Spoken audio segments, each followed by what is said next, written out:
You are listening to Second Chance Ministry Radio. Abraham, Sara, and the Promise. Presented by Professor Craig R. Koster.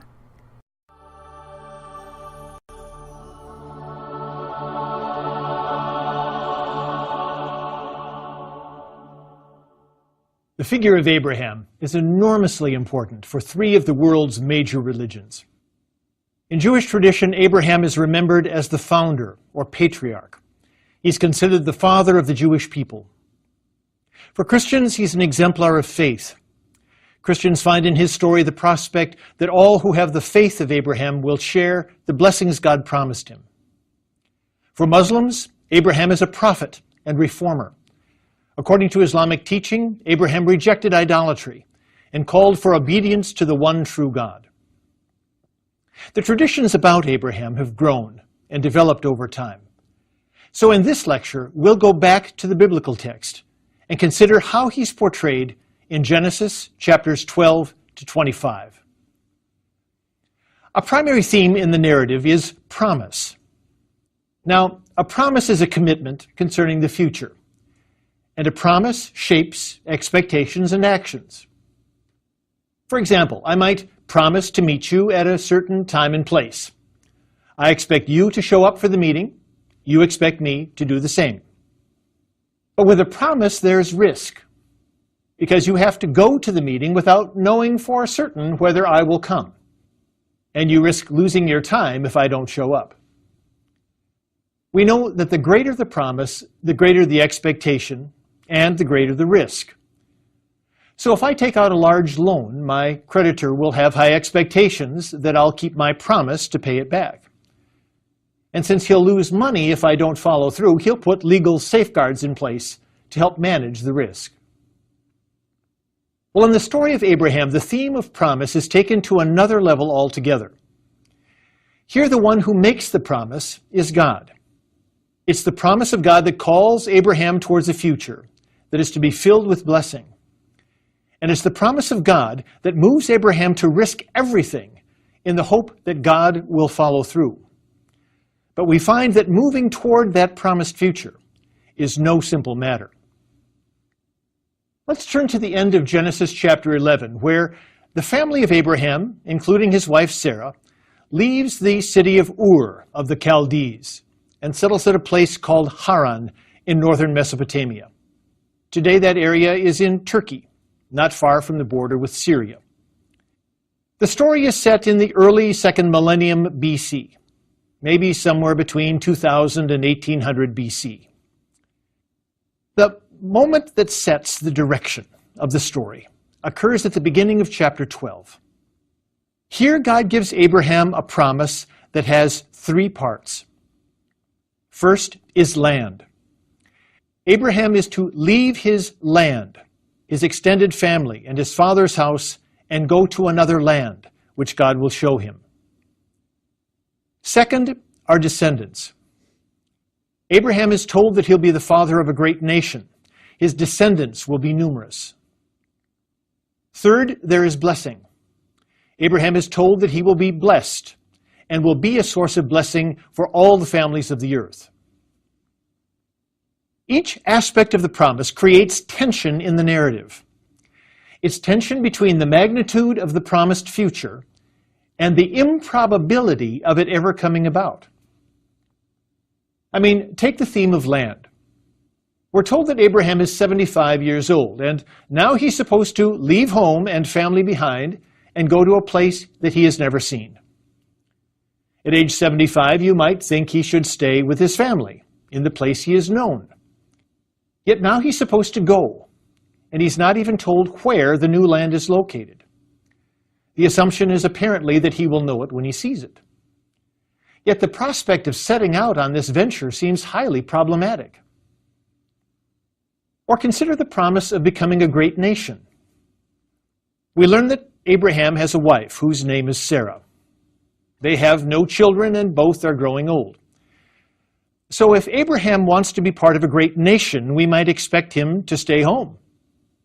He and Sara may not have children, but at least they're part of an extended family, which is something.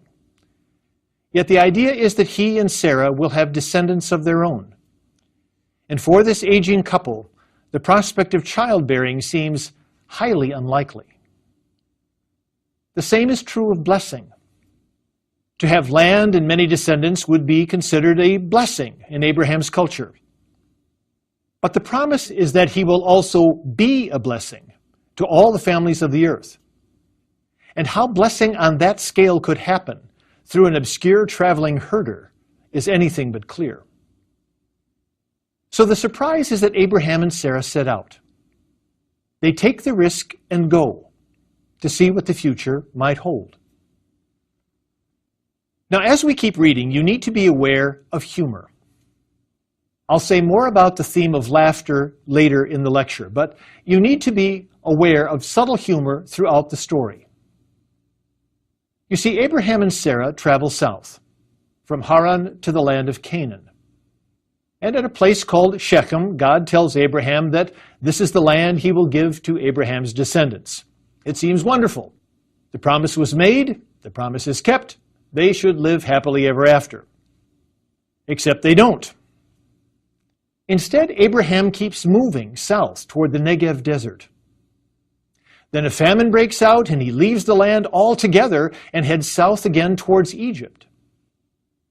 So if Abraham was to live in the land God showed him, he overshoots. In the span of just a few verses, he wanders into the promised land and then out of it again, into a new series of troubles in Egypt. And trouble is the word. Here Abraham seems to give away any possibility of having descendants with Sara. You see, as they go to Egypt, he's nervous because he thinks the Egyptians might be attracted to Sara. And he thinks they might even kill him in order to get her. So, to protect himself, he tells Sara to say that she is his sister rather than his wife. Because if they think she's only his sister, they might leave him alone. Well, at this point, we can only wonder what Sara thinks of the whole scheme about concealing her identity. But unfortunately, the text doesn't tell us. Instead, the plot thickens when they arrive in Egypt and the Egyptians promptly take Sara into the harem of the Pharaoh. In return, the Egyptians treat Abraham well, and he's thriving with many sheep and oxen. But his scheme to protect himself has put Sara at risk, since now she has to cope with life in Pharaoh's household. And Abraham's attempt to secure his own future actually threatens that future because it takes two to have children, and without Sara, the original promise of having many descendants will not be realized. So to get things back on track, God afflicts the royal household with plagues, and the Pharaoh realizes that the calamity has somehow been triggered by Sara. When he learns that Sara is Abraham's wife, he's utterly exasperated and sends her back to Abraham, and then sends them both out of Egypt. So through this comedy of errors, they make their way back to the promised land. Now, I draw your attention to humor in the story because it's part of the characterization of Abraham. So often Abraham is remembered as an exemplary figure who follows God's directives without question. And it's certainly clear that his willingness to step into an unknown future is a major part of the story. At the same time, Abraham is a person who can seem woefully short-sighted. His actions create as many problems as they solve. And this humorous side makes Abraham all the more engaging. We see him as a human being who has foibles and limitations. And that deeply human side invites us as readers to continue on this journey with him, to see where things will lead. When we turn to chapter 15, we find an episode that heightens the tension between the promise of an expansive future and realism about limits in the present.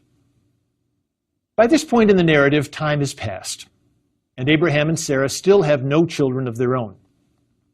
God has given them the promise of becoming a great nation, but So far, God has not followed through. So Abraham gives God a piece of his mind. He lets God know that he has now made out his will. And since God has given him no children, Abraham has named a household slave as the heir who will inherit all his property. Given the situation, that's only realistic. What's interesting, though, is that God won't listen to reason. Instead, he counters by raising the expectation. He has Abraham go outside and look up at the stars of heaven. We have to picture the night sky with the stars of the Milky Way overhead. God tells him that his descendants will be as numerous as the stars. So here again is a crux in the narrative. On the one hand, Abraham's experience calls for realism about being childless.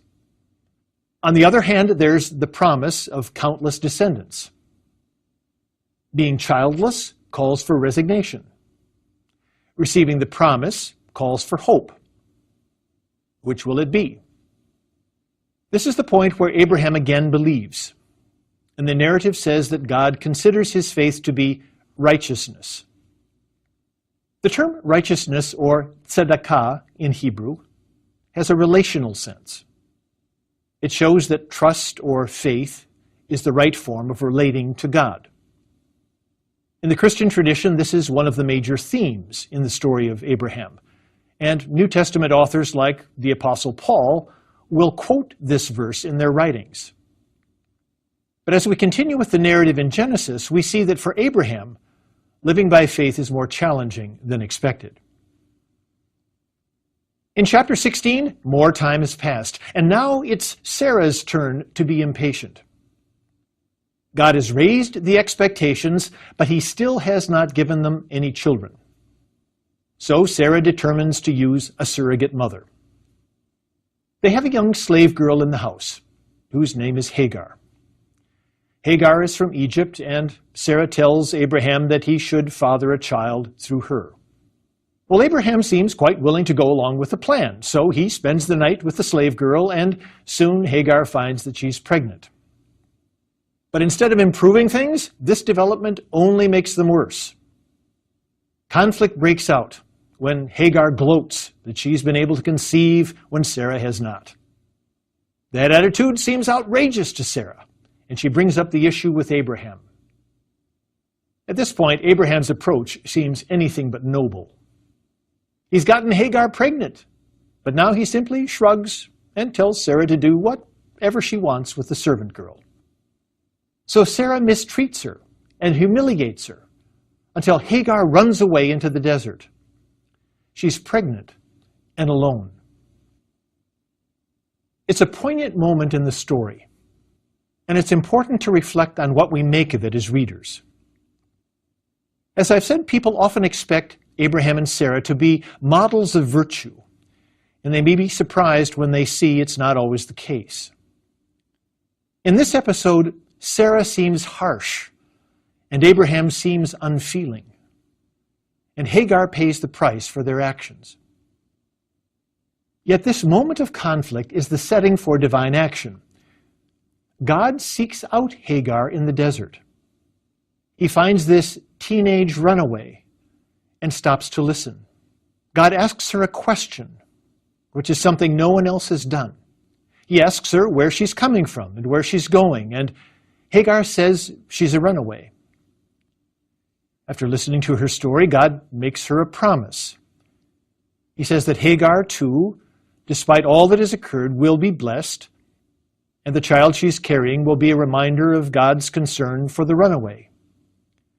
The child will be called Ishmael, a name that means God listens.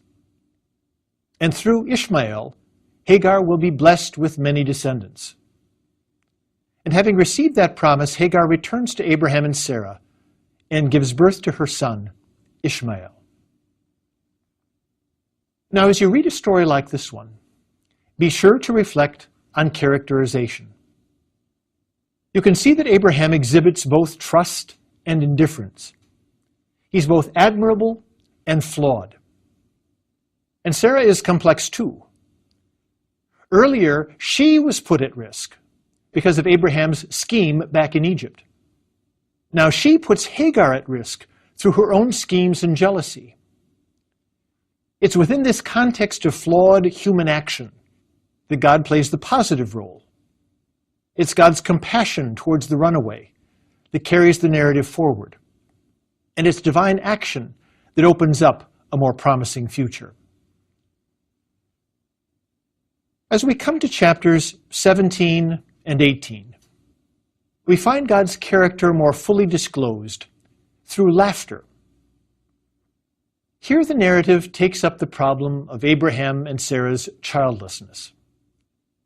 At the beginning of chapter 17, we're told that Abraham is now 99 years old. That means 24 years have passed since Abraham first received the promise. He's been waiting for a child for almost a quarter century. So it seems ludicrous for God to keep repeating a promise that he has not fulfilled. Yet that's what happens for more than half a chapter. God again tells Abraham that he will be the father of many nations. He will be the ancestor of kings who are yet to come. God describes a glorious future in which all these descendants have a home in the land of Canaan. And now he refers to this as his covenant with Abraham. The Hebrew word for a covenant is berit. A berit is a binding commitment. It commits God to maintaining a relationship with Abraham's descendants. It creates a bond between God and these people. As a sign of this covenant relationship, God says that all of Abraham's male descendants should be circumcised. Both slaves and the sons of free people must be circumcised if they want to belong to this people. Throughout the generations that follow, circumcision remains a key marker of Jewish identity. And in the New Testament, it becomes a point of debate among the followers of Jesus. As Christian communities came to include both Jewish and non-Jewish members, they debated whether circumcision would still be the sign of the covenant for them. They eventually decided that it would not, but in Genesis, circumcision does play a defining role. And after emphasizing circumcision, God repeats that Sarah will be the mother of many nations and kings. Well, at this point, Abraham simply laughs because the whole thing seems absurd. He laughs and points out that he's nearly 100 years old. He points out that Sarah is almost 90. The very idea of childbearing is ludicrous, and laughter is the best response. Abraham says he's quite content now that Hagar has given birth to Ishmael, and God should let well enough alone. So in the face of the laughter, God says he will finally take action. He tells Abraham that in just one more year, Sarah will give birth. The pattern is repeated in chapter 18, where Sarah assumes a larger role. Here, Abraham is seated at the door of his tent as three strangers approach. Abraham hurries out to meet them and invites them to stay for a meal. Some water is brought so they can wash up and rest. Then Abraham rushes to the tent and has Sarah start making some bread. Abraham slaughters a calf to serve as the main course. And when the meal is ready, the three strangers eat. As they do so, Sarah remains out of sight. She's hidden in the tent, listening to the conversation. The strangers repeat that Sarah will have a son. And now it's Sarah's turn to laugh. The narrator tells us that her menstrual cycle ended years ago. And Sarah tells herself that she and Abraham are so old that she can't even imagine having sexual relations with him, much less a child. The narrative puts it politely as the two of them having pleasure. But the visitors overhear her laughter and say that in due time she will bear a son. Well, finally the promise comes true in chapter 21, when a son is born to Abraham and Sarah. And the theme of this section is apparent in his name, which is Isaac. In Hebrew, Isaac means he laughs. The point is that Abraham laughed, then Sarah laughed, and now God gets the last laugh. At Isaac's birth, Sarah says, "God has brought laughter for me. Everyone who hears will laugh with me." The poet W.H. Auden once said that among those whom I like or admire, I can find no common denominator. But among those whom I love, I can.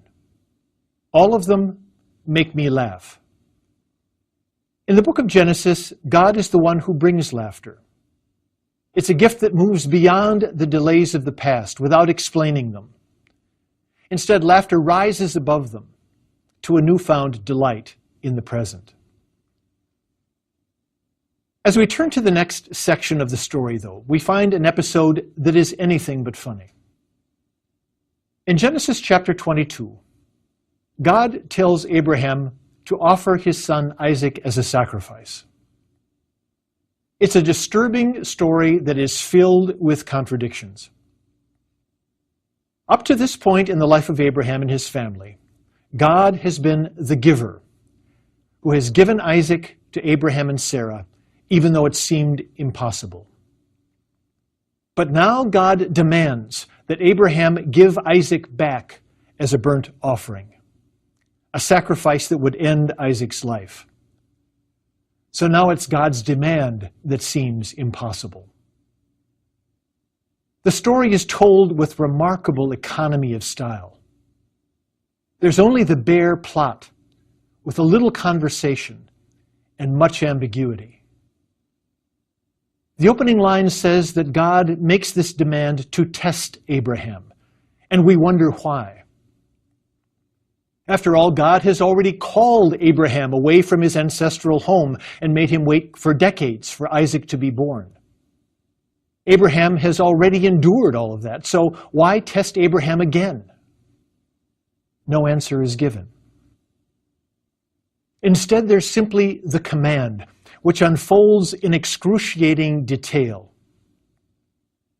God says, "Take your son, your only son, Isaac, the one whom you love." With every word, you can sense the importance that Isaac has for Abraham. Isaac is God's promised child, Abraham's beloved child. So it is horrifying when God now tells Abraham to go to the land of Moriah and offer him there as a burnt offering on one of the mountains that I will show you. To sacrifice a child seems unconscionable. We would expect Abraham to object. After all, he's talked back to God before. But this time, Abraham says nothing. Instead, there's an eerie silence as he takes his donkey, gathers the wood for the burnt offering, and sets out with Isaac and two other young men. On the third day, he sees the mountain in the distance. So he tells the young men to stay behind with the donkey, while he and Isaac go on alone, on foot. As they walk, Isaac carries the wood for the sacrifice, while Abraham brings the fire and the knife. We as readers know the horrible command that Abraham has been given, but Isaac does not. So he innocently asks his father where they will get the lamb for the sacrifice. And Abraham tells him that God himself will provide the lamb. We have to wonder what Abraham means by that. Is he alluding to the fact that God has given Isaac to him so that in a sense God is providing the sacrifice? Or is he dissembling to hide the truth from his son? Or does he really think God will do the unexpected and that somehow Isaac will be spared? The text provides no clarity. The narrator tells us nothing more about what Abraham is thinking. Instead, the plot moves on to the critical moment itself. An ancient artist tried to capture the drama when designing a mosaic floor for a 5th century synagogue. The artist pictures Abraham with the knife in one hand and Isaac in the other. The altar is ablaze with fire in the background. Isaac's life is hanging in the balance. But at that moment, God intervenes. In the biblical text, it's the voice of an angel. In the mosaic, it's the hand of God stretching down from above. And the artist displays the Hebrew words, al tishlach, don't do it. Because in the text, God says, don't stretch out your hand against the boy. God stops the horrific process at the last possible moment. And Abraham sees a ram caught in a thicket, so he sacrifices the ram in place of his son Isaac. The story ends well, yet disputes about its meaning are profound. Throughout the centuries, many Christian and Jewish interpreters have taken this to mean that Abraham exemplifies the virtue of obedience. The story shows that he's willing to do whatever God requires without wavering. Some also emphasize Isaac's obedience, suggesting that Isaac too is a role model because he's willing to become a martyr. But in the 18th century, the philosopher Immanuel Kant disagreed. He insisted that Abraham should have refused because the moral law is clear. You do not take the life of your son. If Abraham thought God was telling him something different, he should have dismissed it as irrational. For Kant, no divine command could violate the moral law. Later, the philosopher Søren Kierkegaard took issue with that approach in a work called Fear and Trembling. In it, he tried to probe the torment that Abraham experienced in a situation that could not be comprehended in the usual categories. For Kierkegaard, the sheer incongruity of the story showed that human relationships to God ultimately go beyond ordinary reasoning. What strikes me about the story is the extent to which God's ways are inscrutable here. God puts Abraham in a situation that defies easy answers. For Abraham to disobey God would usually be considered wrong, but to be told to sacrifice Isaac also seems wrong. It runs counter to everything else Abraham knows about God. Yet what we find is that despite the inscrutable command, God remains true to his own character in the end. The story climaxes when God demonstrates that his desire is finally that Isaac live and not die, so that as readers we take the story as a whole. In it, the most mysterious figure is God, whose ways are deeply hidden and seem fraught with contradiction. God's purposes cannot always be discerned along the way. They're finally known in the end, where the drama culminates in the preservation of life. As we come to the conclusion of the story of Abraham, there's a scene in chapter 23 that highlights the paradox of it all. Here we learn that Sara has died and Abraham needs a place to bury her. He's near the town of Hebron in the southern part of Canaan. So he goes to the Hittite people who are there. He tells them, I'm a foreigner and an alien residing among you.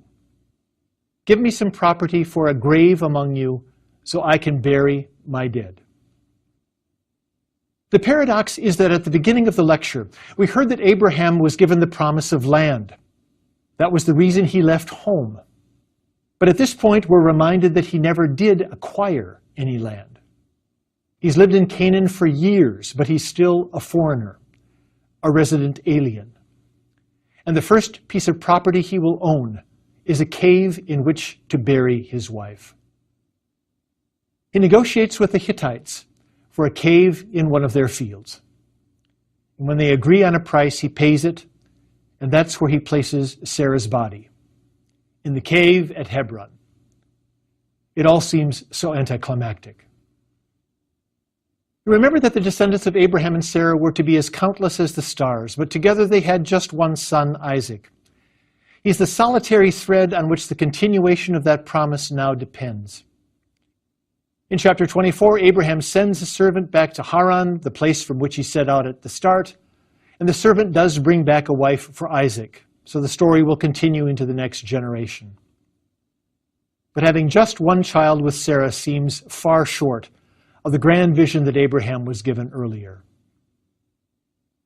From our vantage point as readers, we can see that Abraham's legacy has in fact been profound.